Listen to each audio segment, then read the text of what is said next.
gotta be 85 degrees. Sunny, nothing but sun. Hot, beautiful. Palm trees. Palm trees all around. Christmas. We had Santa Claus in purpose-driven rehab trailer. Santa Claus in the trailer. Santa Claus came to our trailer. Now, one question we're always asked is, how does this trailer get from stadium to stadium? Simple answer. It's our third employee's home.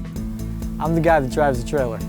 I'm Joe Anito. Also known as Director Joe and Gib. I work for Provost G.I. Joe, and I make sure that purpose-driven rehab gets from place to place. This is his baby. He drives this thing all over the place.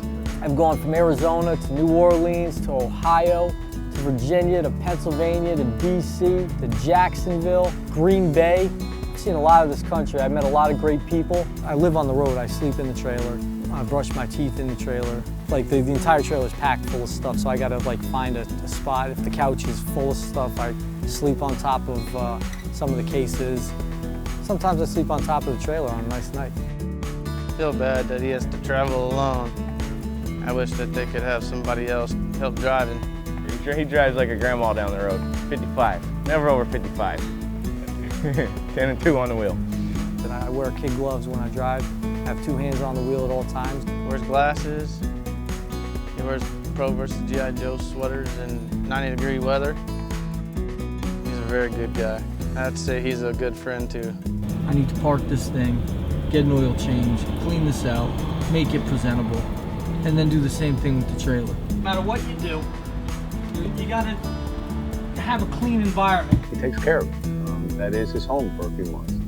And he has a great time, and he takes a lot of pride in it, and we appreciate that. We have to stop at rest stops because there's no other place I could drop the trailer and just sit and rest for the evening. He's a truck stop guy. Gets along with the guys. Greg goes back to California after the event. Greg's got kids and family. Greg's a different kind of guy. He's always in a tank top, shorts, hat with a backwards hat. And the backwards hat is never of the team that we're at. He makes us feel like we're one of the guys, like we've known him forever. All around, he's 100%er. They don't make him like Greg's known anymore. Palm trees all over. We're in Miami. Palm trees, hands down, they're awesome. Makes you feel good. You walk outside your door and you see a palm tree. How can you not be happy, right? You never know when he's joking or not, because he can keep a straight face through anything. You always think he's mad at you, but he's really joking with you, trying to get you heated up. Over the grill. Further than the grill. If the grill was higher, you would actually hit the grill end with it. That's right, but I didn't. You got lucky. The two brothers just are going at it all day. They never slow down. Him and Joe are like an old married couple, always arguing. Then they hug and make up.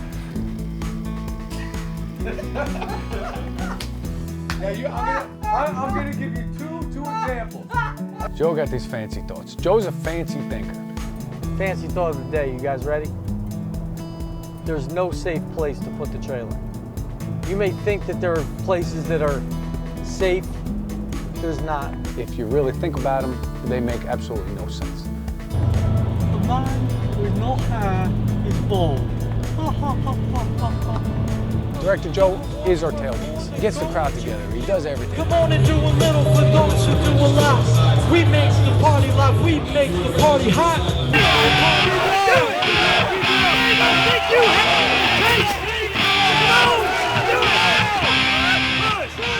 He thinks he's a cartoon drill sergeant.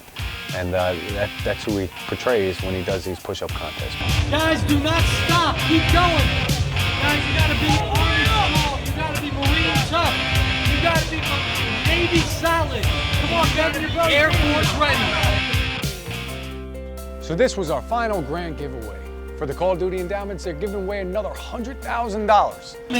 Is going to give money to is the Business and Professional Women's Foundation. They're giving $100,000 away today to this business. This is the CEO, her name is Debbie, and she gets veterans jobs. So we work with women as they're transitioning from the military back into the civilian workforce. And we want to make sure that there are jobs here for when they come back, and we want to make sure it's meaningful employment and that their careers can start, and if they want to start businesses, they can do that as well. So thank you to Call of Duty and Endowment, and also thank you to our generous host, Pros versus G.I. Joes.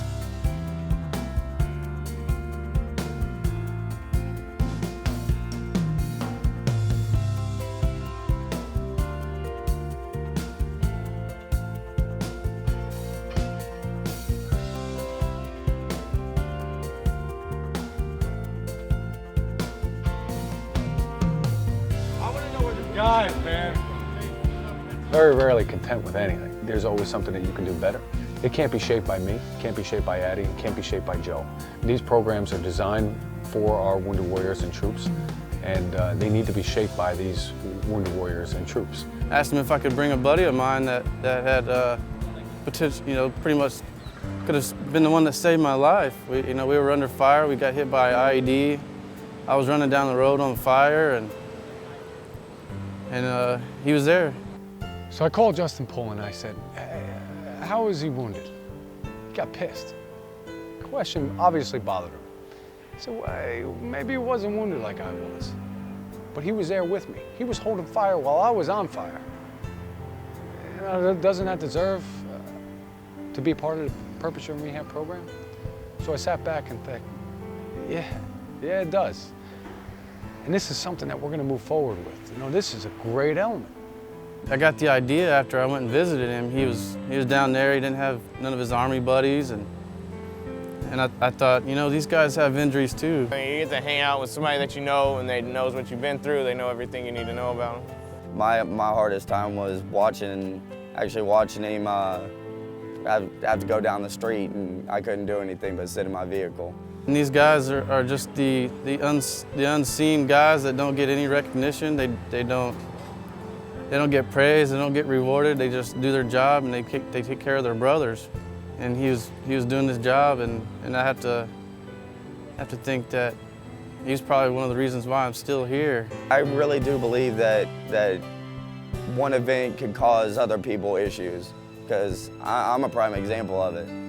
Watching him, watching my best friend have to go down the street on fire is not an easy situation to handle. He's just had a rough time adjusting to civilian life, and that goes with probably a majority of military getting out. It means a lot because they know exactly what you went through and everything. They were there when it happened, and they know exactly what you went through. They were probably the one that helped you out and saved your life. I'd have to say he's my hero. We've just been real close ever since we met each other, and for probably about 6-7 years now. Before he was leaving, he said, yeah, this was the best time he's ever had, so I think they're doing good things. We brought him down here, and he was just incredible. We brought him down here, reunited, pulling with John, and it was just great. Great guy, worked his butt off. They had a great time. John was on the roof throwing parachutes out. Things like that are just incredible. It's amazing that there's programs out there that wanna do stuff like this, because it's unreal. It really is. It's unreal.